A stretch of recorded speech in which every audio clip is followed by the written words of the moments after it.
Welcome to my YouTube channel. તો આજે હું તમારી સાથે શેર કરીશ 3 અલગ સ્વાદમાં પાપડીના લોટની રેસીપી।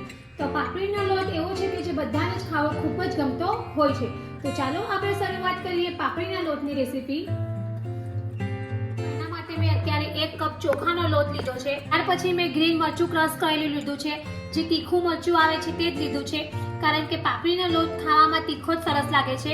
ત્યાર પછી સોલ્ટ છે, જીરું છે, અજમો છે અને જે પાપડ ખાંડ આવે છે તે મેં લીધો છે। ત્યાર પછી લસણની કળી છે, શેકેલા સિંગદાણા છે, ત્યાર પછી લીલા કોથમીર છે, ફુદીનો છે, ગ્રીન મરચાં છે, દાળિયા છે અને કાચા સિંગદાણા છે। તો ચાલો આપણે શરૂઆત કરીએ તો અલગ સ્વાદમાં પાપડીના લોટની રેસીપી બનાવવાનું। તો સૌથી પહેલા આપણે ગેસ ઉપર એક કઢાઈ લઈશું। જેટલો ચોખાનો લોટ હોય છે તેનાથી આપણે ડબલ પાણી લેવાનું છે। તો અત્યારે મેં 1 કપ ચોખાનો લોટ લીધો છે, તેની સામે મેં 2 કપ પાણી લીધું છે। ગેસની ફ્લેમ આપણે મીડિયમ જ રાખીશું। ત્યાર પછી હવે આપણે આ પાણીમાં જીરું એડ કરીશું, ત્યાર પછી અજમો છે તે એડ કરીશું,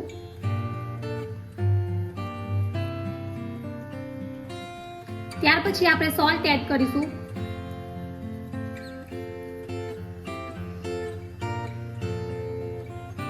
ત્યાર પછી હવે આપણે જે આ ગ્રીન મરચું ક્રશ કરેલું છે તે એડ કરીશું।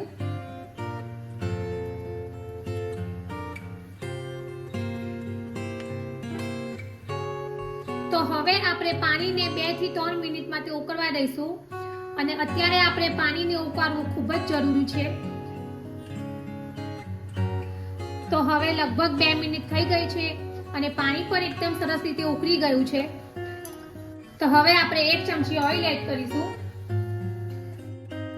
ત્યાર પછી આપણે જે આ પાપડ ખાંડ આવે છે તે એડ કરીશું અને હવે આપણે ગેસની ફ્લેમ સ્લો કરી દઈશું અને હવે આપણે આ જે ચોખાનો લોટ છે તે એડ કરીશું। આ રીતે આપણે થોડો થોડો એડ કરતા જઈશું અને વેલણના જે પાછળનો ભાગ આવે છે તેનાથી જ આપણે આ રીતે મિક્સ કરીશું, જેથી લોટ છે તે એકદમ સરસ મિક્સ થઈ જાય અને લોટમાં કોઈ પણ જાતનો ગાંઠો ન રહી જાય।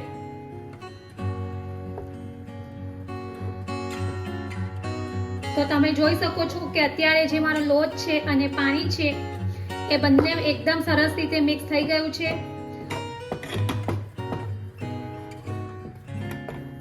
અને હવે આપણે આ સમયે ગેસ ઓફ કરી દઈશું। હવે આ જે પાપડીનો લોટ છે તેને આપણે એક બાઉલમાં બહાર કાઢી લઈશું। તો આ રીતે આપણે ચમચાની મદદથી લોટને થોડો થોડો આ રીતે પ્રેસ કરી લઈશું।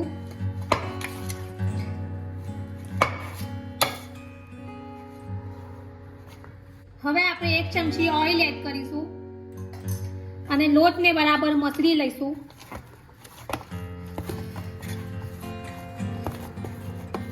તો લગભગ 1 થી 2 મિનિટ સુધી આપણે આ જ રીતે એને મસળી લઈશું, જેથી આપણો જે લોટ છે તે એકદમ સરસ સ્મૂથ થઈ જશે।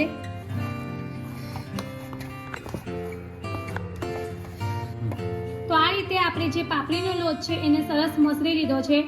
ત્યાર પછી હવે આપણે આ રીતે એક નાનો લુવો લઈશું, ગોળ આકાર આપી દઈશું, ત્યાર પછી આપણે થોડું પ્રેસ કરી દઈશું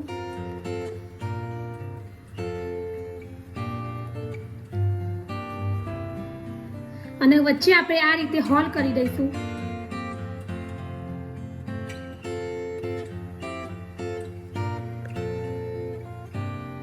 અને હવે અહીંયા મેં ઢોકળા માટેનું કુકર લીધું છે, જેમાં આપણે આ જે લુવો છે એને સ્ટીમ કરવા મૂકીશું। બીજા લુવાને પણ આપણે આ જ રીતે રેડી કરી લઈશું। તો હવે અહીંયા મેં લુવાને સ્ટીમ કરવા માટે મૂકી દીધા છે। તો હવે આપણે ઢાંકણ ઢાંકીને એને 15 થી 20 મિનિટ માટે મીડિયમ ગેસ પર જ સ્ટીમ થવા દઈશું। આપણો લોટ સ્ટીમ થાય છે ત્યાં સુધીમાં આપણે ગ્રીન ચટણી અને લસણની સૂકી ચટણી બનાવી લઈશું। તો હવે આપણે ગ્રીન ચટણી વાળું ખીચું બનાવવાનું છે। તો એના માટે આપણે ગ્રીન ચટણી બનાવીશું।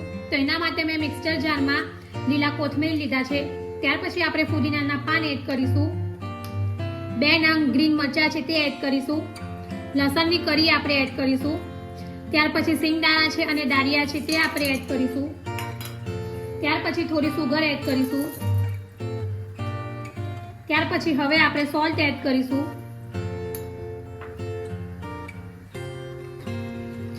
ત્યાર પછી આપણે થોડો ચાટ મસાલો એડ કરીશું. અને હવે આપણે 1 થી 2 ચમચી જેટલું પાણી એડ કરીશું. અને હવે આપણે એને મિક્સરમાં ક્રશ કરી લઈશું. તો આપણી જે ગ્રીન ચટણી છે તે રેડી છે, જેને આપણે એક બાઉલમાં બહાર કાઢી લઈશું.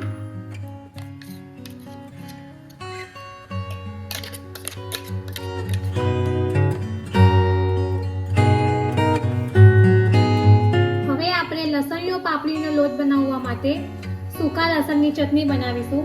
તો એના માટે મેં ગેસ ઉપર એક જે વઘાર્યું આવે છે તે લીધું છે. ત્યાર પછી આપણે એમાં 1 ચમચી ઓઇલ એડ કરીશું. ત્યાર પછી આપણે તેમાં લસણની કરી એડ કરીશું અને લસણને આપણે થોડું શેકાવા દઈશું.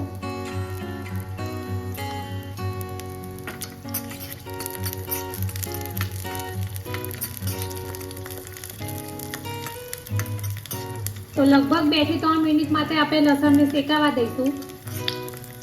જે લસણની કરી છે તે સરસ શેકાઈ ગઈ છે. તો હવે આપણે ગેસ ઓફ કરી દઈશું.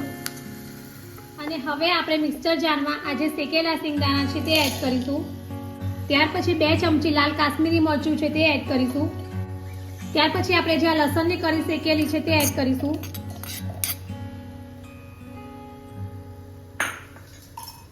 અને હવે આપણે થોડું સોલ્ટ એડ કરીશું. ત્યાર પછી એને મિક્સરમાં ક્રશ કરી લઈશું. તો આપણી જે સૂકા લસણની ચટણી છે એ રેડી છે, જેને આપણે એક બાઉલમાં બહાર કાઢી લઈશું. તો આ ચટણીને તમે એરટાઇટ ડબ્બામાં ભરીને સ્ટોર પર કરી શકો છો અને જેને તમે ઢોકળા કે ભૂથિયા સાથે પણ ખાઈ શકો છો.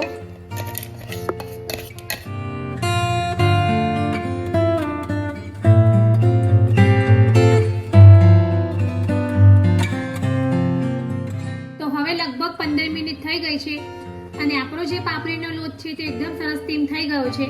તો હવે આપણે આ સમયે ગેસ બંધ કરી દઈશું અને હવે આપણે આ રીતે પાપડીના લોટના લુવા લઈશું. આપણે ચપ્પુની મદદથી આ રીતે 4 પીસ કરી લઈશું. અને પાપડીનો લોટ જે છે તે ગરમ ગરમ જ ખાવાની મજા આવે છે.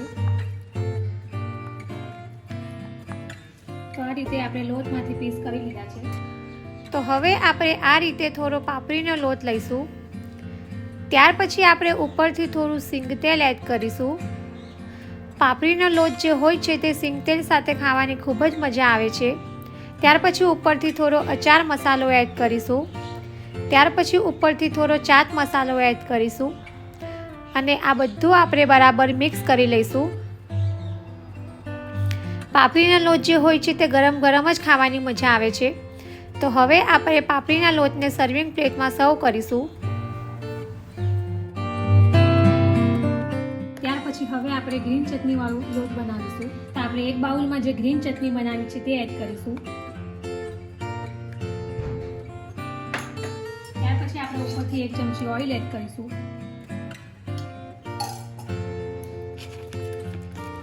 અને આ રીતે ચમચીની મદદથી આપણે મિક્સ કરી લઈશું. ત્યાર પછી આપણે જે આ લોટ છે પાપડીનો એ એડ કરીશું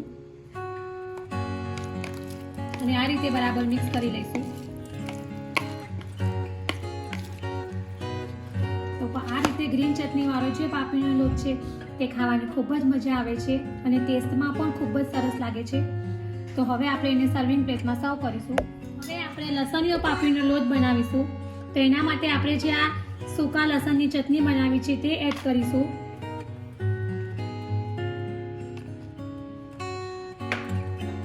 ત્યાર પછી આપણે 1 ચમચી સિંગતેલ એડ કરીશું.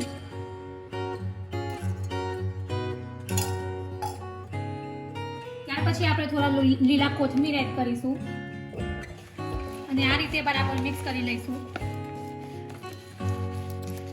અને હવે આપણે પાપડીનો લોટ એડ કરીશું.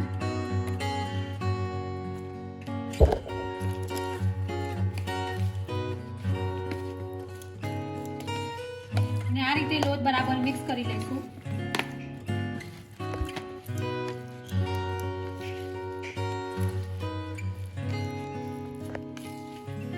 તો રેડી છે આપણો લસણીયો પાપડીનો લોટ.